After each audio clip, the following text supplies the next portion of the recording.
All right, what up, everybody, man? We're coming back after a long hiatus, a couple months. The main reason why, pretty much, like the podcast came to a standstill was I think it was in March or April. I started doing a program for real estate that was like 100 days. It was very intensive and stuff like that. So I focused on that, and that's really what helped me like focus on that. Man, the way I was setting up this podcast was an ultimate failure. In a sense of it just wasn't sustainable. So I've asked my boy Izzy to help out. You can't see him right now because apparently he has a very shitty like laptop. So it's just like that's not his silhouette at all. He does not look like that. His hair's not parted right there. But yeah, so Izzy and I are gonna start doing a podcast together, man. We're gonna start doing it about, I think, just very short, not that long. And the main reasons to do this, man, was just like I said, it got really dark and gloomy, and that's not my personality to a certain extent. There he is. See, he's with the New York style on him. So that's definitely Izzy. So we had Izzy on before and we want to talk about these things, but going too long is an hour and a half is way too long, especially on me to have a full-time job and do all these things. So with that, Izzy, we're about to do this together on this one. So if you can give a real recap about you real fast. Yeah, definitely. I'm a retired Air Force veteran. Me and Mike met in Honduras when we were deployed over there, TDY. And I just been out or transitioned out from the military and just been on retirement for right now. I just moved to Florida back in 2018 and just been chilling ever since. Went back to school, got my degree, and then now I decided to help Mike out with this podcast and just continue to share thoughts, advice, opinions, and just everyday life. Yeah, so before we're talking about this, we're talking about like what's going on with me and stuff. So pretty much doing real estate. I was actually helping selling houses, but what happened was, unfortunately the military taught me a lot how to do a lot of admin stuff. So I'm actually pretty decent at doing admin work. So I went out of production, as they say, like I'm not selling houses no more. So now I'm full-time like admin. So man, it feels weird. Sometimes you're almost kind of like you're back in the military in the sense of like, hey, we got a meeting to do. So you got to get a PowerPoint ready. You got to do this ready. You got to get that. You know what I mean? It's like, yeah, you're just like, you got to get back slides, in it. And then like something's going on. You're like, well, okay, well, we actually need an SOP. We need some kind of standard. We need a checklist. You're like, hey, man, I'm actually good at that stuff. So you start writing checklists or you start saying like, hey, we need these, we need that.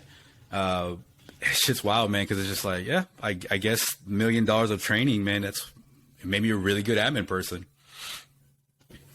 Yeah. For real.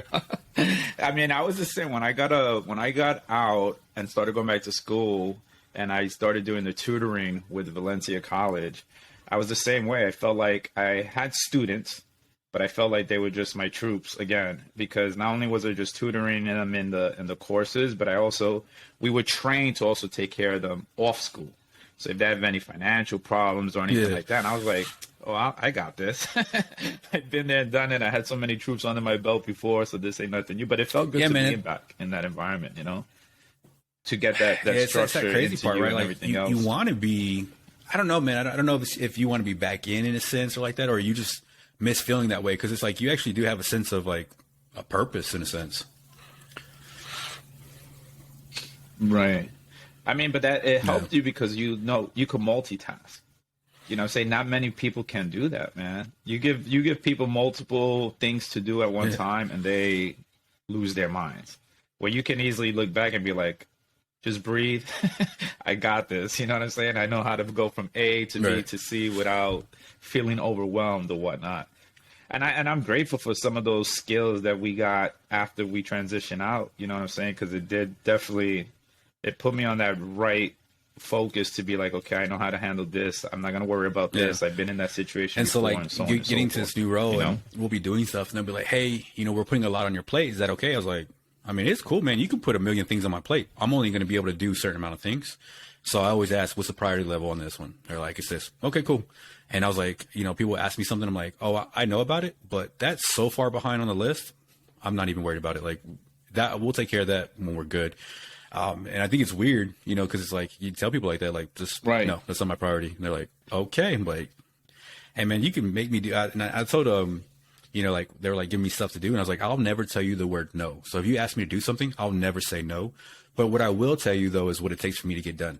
And it's like, if you want me to do this, then I'm going to have to stop this. I'm going to have to stop that. Right. I'm going to need this equipment. I'm going to need these kind of people to help me out. I'm going to need this, and that. And, you know, it's kind of different when you have, you know, pretty much I work for somebody, not military, but in a sense of gives me the freedom to do what I need to do. But at the same time, you know, it's like you're used to understanding that freedom, but in a sense of like the freedom comes because you can, like, you tell them what you need, et cetera, and stuff like that. So it's pretty cool, man. It's pretty crazy. So do you think that's a bad thing that you never say no? It can be difficult, right? Because so we were talking about this earlier before we hopped on this one. And I was telling you, like, I'm getting busier and busier. So there was this organization, man, that asked me to, like, wanted me to help them do this thing. So I got real estate going on full time, and I work 12 to 16 hours a day. I'm going to start helping an organization called Duty First. And what they do is they help, they train the dogs and give them away for veterans for actual, you know, for that portion. And so another organization asked me to help them out, and it started getting real. It's like, I'm already busy as it is. And then trying to do this podcast, trying to do another podcast, trying to additionally do another podcast. It's like, there's only so amount of times a day that you start just falling apart. So it's like, I'm having to understand that I can't take on new projects, or if I do take on a new project, that means something else is going to have to, like, go away. So. Yeah, but I think you shouldn't be sort of hesitant to say no if you need to say no. You know what I'm saying? Because sometimes people, they take too much on, and then if something doesn't get done, then you're like, that person's gonna look at your supervisor, or maybe he's gonna look at you and be like, you just had to tell me you couldn't do it. You know what I'm saying? But I think it's that pride thing. Like, you don't want to say no, because I mean, since, how long like, you been with March with the realtor? Since March, you're still sort of brand new. You know what I'm saying? You don't want to give off that impression that you're like, I can't do a lot of it comes from, man, I remember being in, and there was this dude, we call it Uncle Dumper. I think he was like Sergeant Dumper. That was his name. But he was like more that uncle to you, right? Like, he wasn't in charge of us, but, you know, he was always around us and giving us advice. So we always called him the uncle. And he said it, like, on his going away, and he was like, never tell your boss no, always tell him what it takes to get the job done. And so what I take that is, like, I'm not going to say no. Like, again, if you want me to do this one, I can do it, but that means this doesn't get done, that doesn't get done, this doesn't get done. And so what that allows me to do is, I'm not saying no. Right. I'm letting the boss actually be the boss and sit there and say, you know what, that's probably not the best idea, or that's not the best time. That's not the best utilization of your time, what I need you to get done. So in a sense, I am saying no, or I'm not saying no. I'm pushing back and sitting there saying, I can do it, but this is the consequence. And as a leader, they have to sit there and say, is that big of a deal for me? Right. And so it was a way for me to make sure the leader always knows, like, hey, this is what's going on in the world. You know, because, you know, a lot of times you be somewhere and they'll be like, hey, I need this, and that. And you're like, hey, dumbass, like, I got this going on. You know, you always complain. And so that was his way of letting us know, this is how you let the leader know you got so many things going on that if they do want it done, it can get done. But this is what's going to need to take to get the job done. So. Right. Yeah, and I think that definitely helps. I mean, both ways, because it gives the leader to see what you have going on, and it also lets you understand that you're not saying no, but I'm just keeping it real. You know what I'm saying? Like, this is what I'm doing for you, for the company, and everything else. So if you throw more weight on that, things might break. You know, so if you don't want things to break, then maybe we just need to delegate to some other people to take care of what they need to take care of.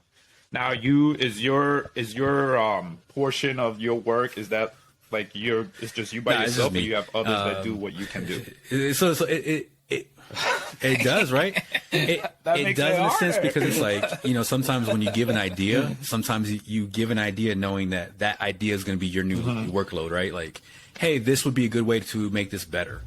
And then you know, kind of like, well, if it's a checklist that needs to be added, guess who does a checklist, you know? But in a sense of too, it's one of the ones where I'm at least like, I can sit there and say, hey, I think this is a great idea. However, I have these things going on, and it may not be the best for my time right now because I have this going on. You said the priority is this. In a sense, I would love to do it, but you want this to be done. So, you know, like, and it's kind of, I always believe in myself as like, as a consultant at sometimes, right? Like, you can sit there and say like, hey, this is good, but, and I always tell everybody, like, you know, it's always low risk, high reward. What are we going to be able to do that is low risk and high reward for clients, for our agents, and for the job to get done, whatever. And so it's like, I think doing that helps take it out of me, sitting there saying like, yes, I can do it and I can deliver it. But then at the same time, it's like, that means 10 hours and that only one person's going to get satisfied. We got 4 things that we could do that would help 30 people. I think that's probably a lot better with my time. Right. So how come they haven't looked to hiring more people that have that sort of It's pretty much like a startup company, man. Like you're dealing with like money in a sense of like I cost money. And that's what it says is like, I consider myself like an expense, right? Because it is, I'm a position you have to pay for. That is an expense you have to pay for. At some point, you have to look at it like, does the means justify the end in a sense? You know what I mean? Like we bring on more people. That's great. But that means you're responsible for more people's positions and pay and stuff like that. Is that really worth it? And I have to sit there and say it's not. Like, I understand. That's why I do so much, because I understand what it is. I'm an expense. Well, then I better make sure that I'm completely not only worth it, but in a sense of I add even like 3 times the value to them because they can take on that expense. Yeah. Now, how does that affect family it's one of the ones where like I said, 12 to 14 hours. My daughter the other day, I was like, hey, I'm playing with her. I was like, hey, I gotta go do some work. And she's just like, again? I'm like, yeah, but, really so she's 7, about to be 8. And I was like, look, man, I was like, I'm working my ass off because I want to make sure that your kids and your grandkids are millionaires. And then she's just like, what? Like, what are we even talking about right now? Like she's 8, before about to be 8. So she can't even comprehend it. But for me, that's the justification, man. That's the justification for waking up in the morning is, looking up, sitting there saying like, man, I grew up poor. My wife grew up poor. I'm going to make sure my kids retire millionaires. And then, because there's another podcast I was listening to, and they're giving advice, and they're like giving advice from like Warren Buffett. And they're saying like, if you have a kid and you put $10,000 by the time they turn 16 into like an index fund or any kind of fund that produces at least 10 to 15% return on rate, that by the time they hit 65, they're going to be a millionaire. So it's like, that's what I'm trying to do. I'm trying to make sure I have 10 grand so I can put it in my kids and everything. So by the time they retire, because a lot of things that I see is like, man, like, you see so many people that are struggling with like what to do, right? Like, I'm pretty sure you're in that conundrum too of like, what do I do next? Right. But also, if you have a family and kids, you're like, what do I do next that gives money? Like, so it's like, what happens is for my kids, is how I think about it. What happens if I give them the opportunity to say, hey, you were a retired millionaire, just go out there and do great things in this world.